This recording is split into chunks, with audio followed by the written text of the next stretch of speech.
আসসালামু আলাইকুম। আজকে আমি আপনাদেরকে খুবই সহজ পদ্ধতিতে একটা ড্রয়িং করা শিখাবো।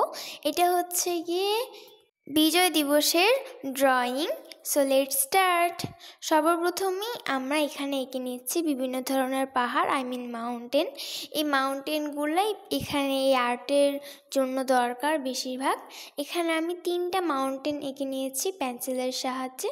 আর মাউন্টেনের উপরে আমরা এঁকে নেব আমাদের জাতীয় পতাকা। এই আর্টটা খুবই সহজ, এটা করতে বেশি কিছু লাগে না।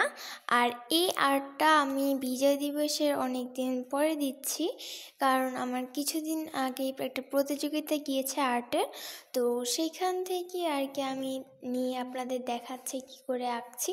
তো পতাকাটা আঁকার পরে এখানে একটা বক্স আঁকতে হবে, যে বক্সের মধ্যে আমরা কিনা আমাদের একটা জিনিস লিখতে পারবো, কোনো একটা জিনিস যেটা আমরা বার্থডে কার্ডে লিখি, তারপর নিউ ইয়ার হিসেবে লিখি, এরকম বিভিন্ন উইশিং কার্ডে আমরা যেগুলো লিখি সেরকমই লিখতে হবে। সো ফার্স্টে আমি পতাকাটা রং করে নিচ্ছি। তবে বেশি ভালো হয় যদি আপনারা সিনারিটা আগে রং করে ফেলেন। সিনারিটা কি করে রং করি সেটা আপনাদের দেখাবো।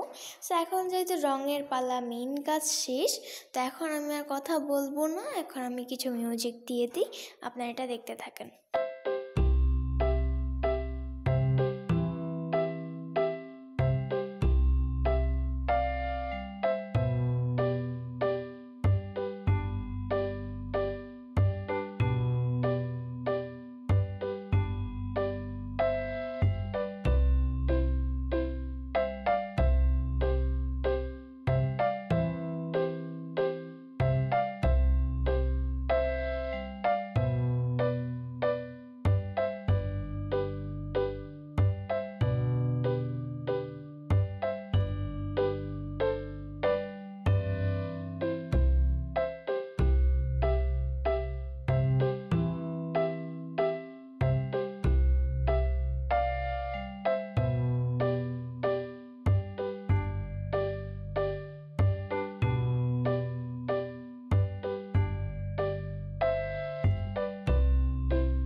তো এই পর্যায়ে আমার আর্টটা একদমই শেষ। এখন আমরা লিখব যে সবাইকে বিজয় দিবসের শুভেচ্ছা, কিংবা তোমাদের যেটা ইচ্ছা তোমরা সেটাই লিখতে পারো।